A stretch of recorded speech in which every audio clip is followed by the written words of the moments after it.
So, why did I, Njeri Wangari, decide to dedicate this podcast season to words on wellness? This season is an opportunity for me to have diverse conversations on fitness, health, and holistic wellness, and the stories that are being told about this aspect of our lives. You are listening to Words on Wellness with Kenyan Poet. Welcome. In this solo episode, first of all, it's good to be back. It has been 3 years since the last season.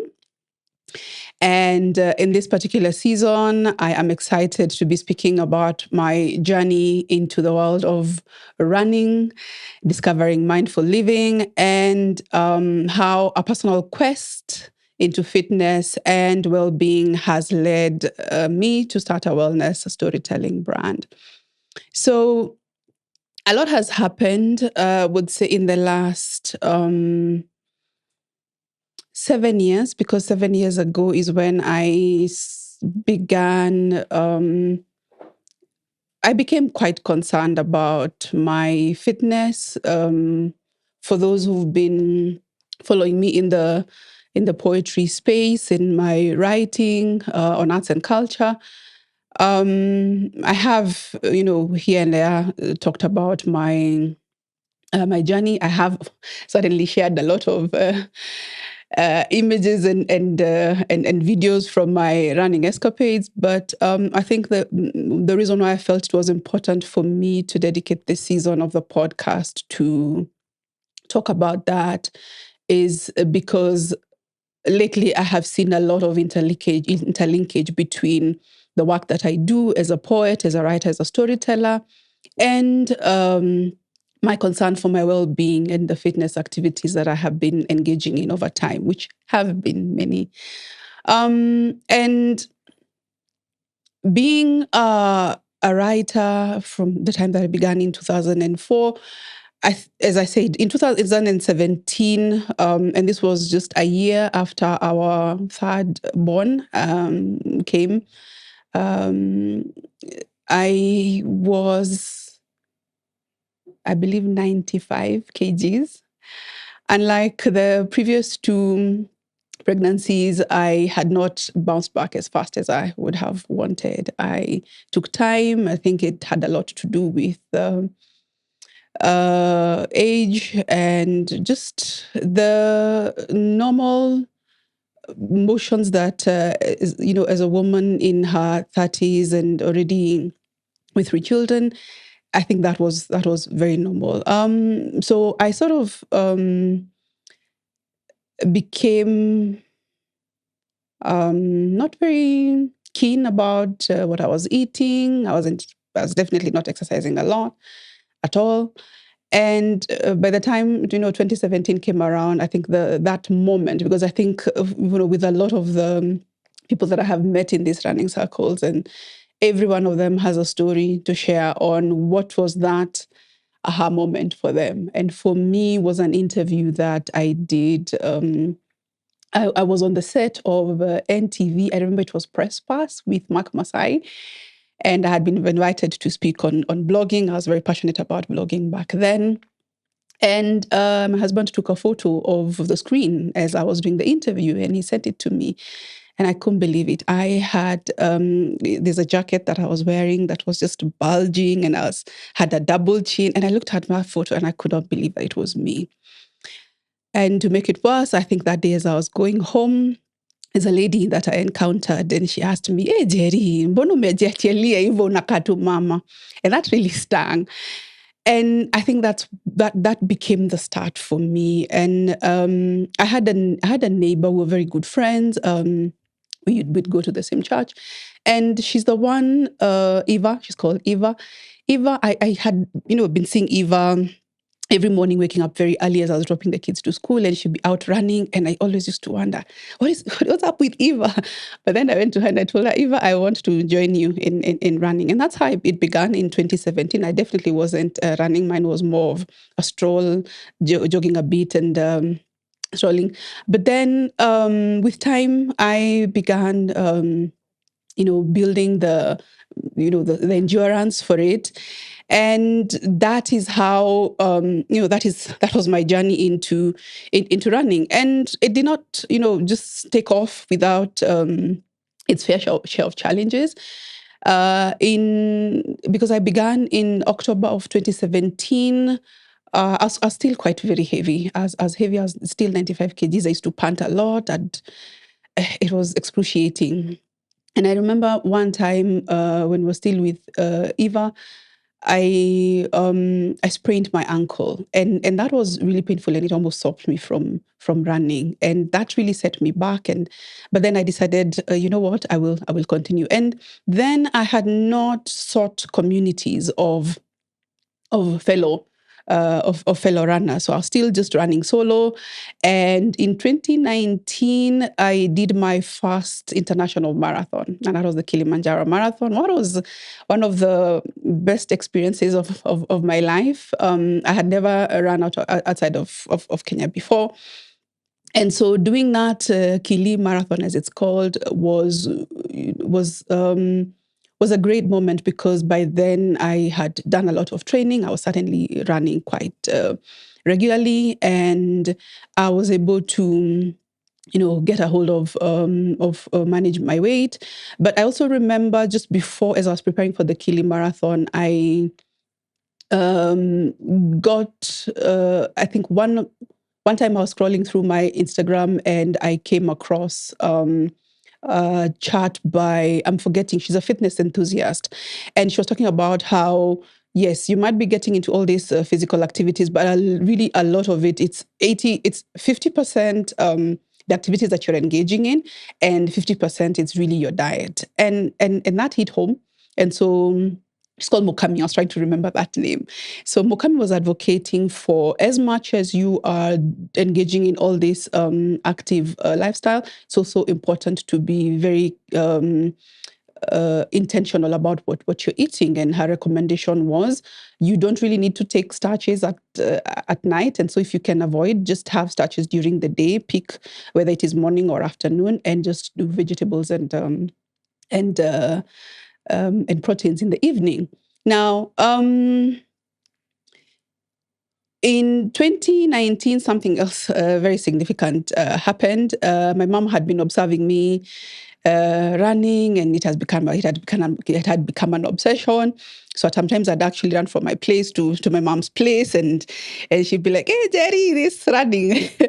And I think for her, it was inspiration that she needed, because she suddenly saw that I had really turned my life around when it came to concern for my physical well-being. And it also reflected in different areas of my life. And so in 2019, she joined me. She began running as well. And, in sometime in 2019, towards the end of 2019, is when we went for our first marathon together, the Sotokoto Marathon, which is done by the great Douglas Wakehori. I know it's no longer happening, but it was there in 2019. So finding my tribe. Now, I think around 2019 is when I realized that I was losing the drive, I was getting weary, and I needed people to motivate me. I needed to find my tribe. I needed to find people who were as enthusiastic about running as I was, people who are as concerned about fitness and active living as I was, to just keep that fire burning. That's when I joined one of the running clubs. The the name is escaping me, Urban Swarers. So I joined Urban Swarers in 2019. And around that time, or about a year later, I think it was actually it was 2 years later, in 2021, just after the COVID period. That is when I discovered Dorothy Orko's No Head podcast, and that completely changed my life. I'd heard something about mindfulness and things like that, but it's not something that I'd really paid attention to. And so I really don't know how I discovered Dorothy's podcast. I think I was just podcast surfing and I came across it and what she was talking about and just her intro of Welcome Breathers. I was like, okay, this is interesting. And I listened to a couple of episodes and I remember I reached out to her and I told her, Dorothy, this is amazing what you're doing. And that's where I began, becoming quite interested in mindful living and mindfulness and what that was all about. And I think around the same time, as I was, I sort of went down that rabbit hole of what is this mindfulness all about, and that's how I discovered a spiritual teacher called Sadhguru, and I have discovered various spiritual teachers from that time. So, but it began with Sadhguru and him talking about being the present moment. And for the longest time, I was like, "What do you mean in the present moment?" And I think one of the things that he talked about, which really was, and it's not him around. That's actually, let me go back a bit. It is from Dorothy Owoko's podcast that I got to learn of someone called Eckhart Tolle. I'd never heard of Eckhart Tolle. And his book, and it is from his book that I got to learn that, our mind is, always, if you become, I'm forgetting the title of the book. I'll drop it in the comment section once I remember. But it's a book that I have read several times. I don't know why it's escaping me. But it is Eckhart Tolle's book, The Power of Now. It's called The Power of Now, and it is from that book that it hit me that I'm always thinking. And when he talked about your mind is always either regurgitating things from your past or it's always projecting into the future. And so there's no one time that if you are sort of identifying with your mind all the time that you will ever be in the present moment. And that whole thing about being present and things like that, I never used to get it. I'm like, well, who are you if you don't think? But then I read the book. It was it's one of those books that you cannot read it as a novel. It's not the kind of book that you read from cover to cover. It's a sort of book that you read a chapter and you sort of keep it aside and reflect on it, come back to it. And that's, to be honest, the first time that I read it, I never got anything. I was like, what is all this about? I just couldn't get it. But then went back to it the second time, and that's when it started making sense. And I think it also began making sense because that's around the time that I discovered the spiritual teacher Sadhguru. And why I'm talking about this, especially in just looking at the changes that I have gone through, both in my life as a writer, my life as a poet, my life as a mother, and the very different roles that I play. It was a way of rediscovering myself and how I operate from a very intrinsic perspective. That's certainly the time that I realized that I pay a lot of attention to my mind. And that's because I have always struggled with imposter syndrome as a poet. I have always felt I'm not good enough. I have always been very hard on myself. I have always looked at other poets that I've worked with, my fellow poet Ngwatilo, Lebo Mashie, and various other poets. I'd always felt, those other poets are always better than me. They're more eloquent. They have presence, and I have always felt, even with every performance, even when people clapped, I still felt, maybe they were just being nice. And so throughout my life as a poet, and even my writing, even when people would share comments and tell me, "Oh, that article that you did was really well written," and I'm like, in my mind, I'd be like, "But have you read Bikozulu, or have you read Eddie Ashoya?" Then you wouldn't think that that I'm a good writer. And so, because my mind was always telling me, "Oh, you're not good enough.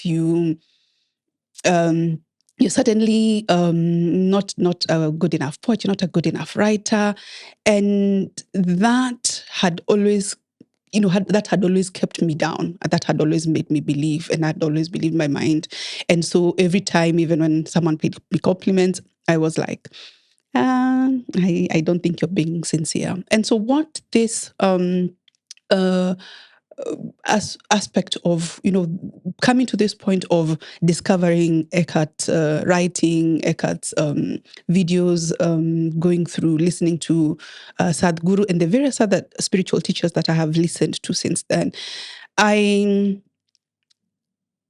started practicing not listening to my mind and everything, and not believing everything that it tells me. And it's not easy. As I said, it's a practice. But I think, and from what Eckhart says, is that the most important thing is for you realizing that your mind there's always mind chatter. Your mind is always trying to tell you something. And so, fast forward to earlier this year. And suddenly, as these things were happening, I think around the same time, and this is something that comes with the journey of being in that journey of running and taking it up, is when I also got into strength training, and I discovered that I'm pretty good at it, and it's something that I really enjoy doing.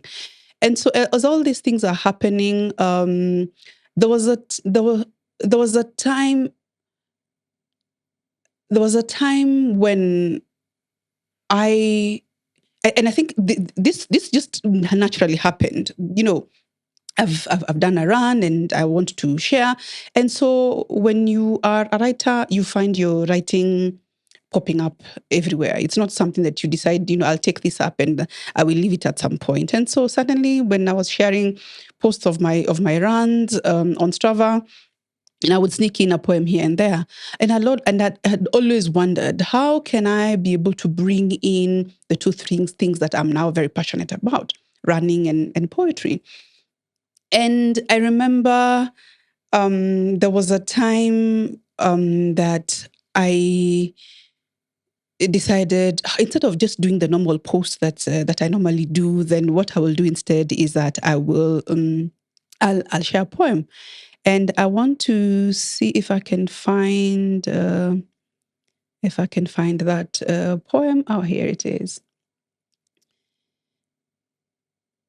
So instead of for those who are familiar with Strava, it's fitness. It's an app that combines It's a social fitness app, for lack of a better definition. So it's a app where runners, cyclists, hikers post their activities, and it's also a social space where you're able to follow others and comment on their activities, as well as share likes and things like that. So one of the very first poem that is related to running that I shared on Strava was, "Run, run, run, till your feet beckon the dark to light your way, till crickets sing and the moon plays hide and seek. Run."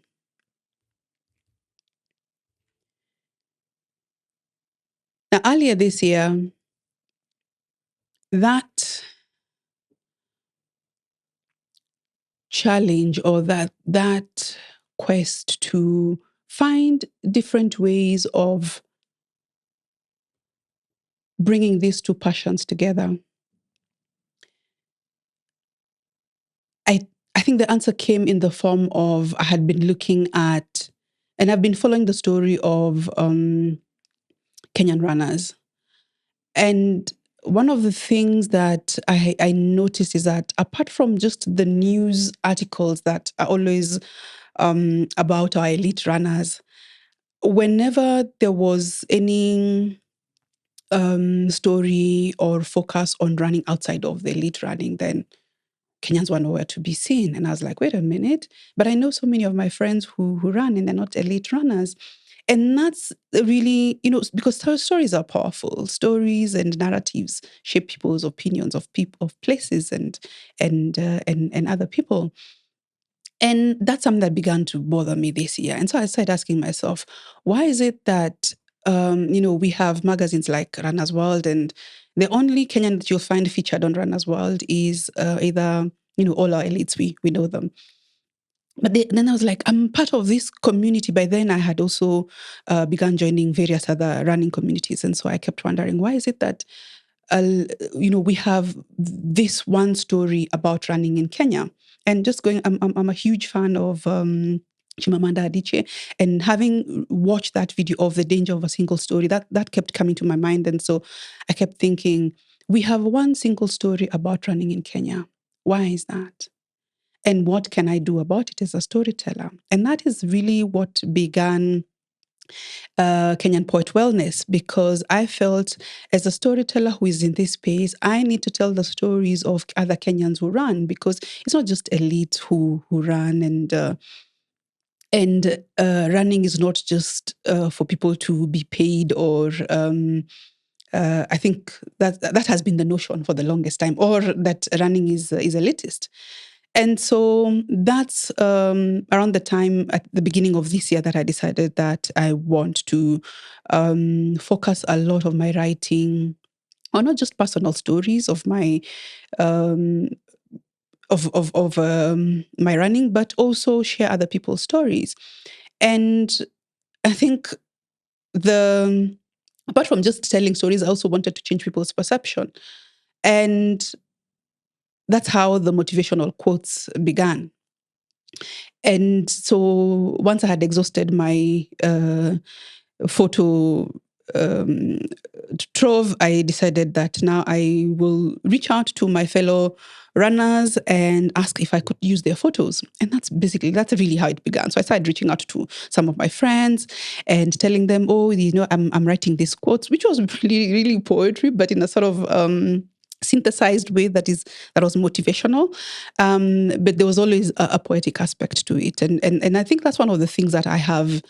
That's one of the learnings that I wanted to talk about in this podcast, about how, as creatives, we sometimes tend to become purists of our art form, and feeling like the art form that I have taken, for people to consume my art form, they have to consume it in this way. And so you become the person who dictates how your audiences will consume your creativity, not realizing that our audiences have changed over time. Certainly how poetry was received 10 years ago, 15 years ago, when we were doing the open mics and publishing a book was the biggest thing. That has changed a lot over time. And so because of the democratization of media and the different mediums of expression, poetry, also the way that people receive and the way that people consume poetry has also changed. And so this year, that was the time that now I realized that as much as I have always been very comfortable on a stage performing my poetry to audiences on a stage, or publishing a book, or publishing it online, I needed to rethink, because it's still very niche, and I needed to sort of remove my poetry from that niche space and that niche audience, to open it up to different people and in the way that they feel most comfortable to consume it. But it wasn't as easy doing as I talk about it now. I certainly went through moments where I started feeling like I am cheapening the art form by or commercializing it, or just removing the essence of what makes poetry, what poetry is. And it took having conversations with fellow creatives, having various conversations with my friends, and just sharing the ideas of what it is I'm doing, and just getting that affirmation of we love what you're doing, whether it is on a placard, because I think that's around the time that I began experimenting with placards. So I've been in an experimental phase with my poetry, just to sort of put it out there. And the different ways in which I have been experimenting with my poetry is through the motivational quotes that I've talked about. I also began experimenting with putting my poetry on placards, and because I had access to the space, the different running spaces, that became sort of my testing ground, and that really took off. And I think one of the biggest successes for me this year was working with the official hydration partners for the Standard Marathon, and working with Standard Chartered Bank for the Standard Marathon. And the reason why I wanted to focus on words and words on wellness this particular season is because I realized that wellness is not just about physical fitness, as I've talked about. It's then, and the current approaches that I have seen separate the different aspects of holistic wellness. So even if it's physical activities, we have different silo focus on, as we just do running and don't tell us about anything else. No, as we do cycling and nothing else. And so there aren't enough conversations that are happening around, first, the importance of active living, first and foremost. Two, the importance that this is playing in the role that it is playing in our, not just our well-being, but our creativity. Because I have seen the impact that being active and living actively has had on my writing. And I think the current spiritual teacher that I've been following is I think his name is Xing Yi. What he talks about is, and I think he's a Shaolin master at monastery that is based in Germany, and he talks about the importance of physical activity for us as human beings, just generally, regardless of whether you are a creative or not, or whichever field of career that you're in. And he was talking about the importance of physical activity and what that does to not just your body but your mind. And that's one of the things that I've become quite passionate about. I have seen how much it has changed my life, and I think the conversations that I want to start having right now is just hearing more stories from different people from different backgrounds talking about, yes, this is the way that I was living my life, and I discovered.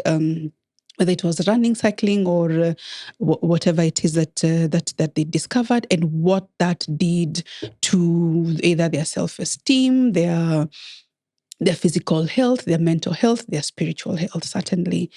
Now, one of the things that I'm interested in exploring is the key components of holistic wellness. And this is what the mental aspect, the physical aspect, emotional, spiritual, social, and certainly occupational. So I am keen on understanding people as a multifaceted being who have rich nuanced experiences.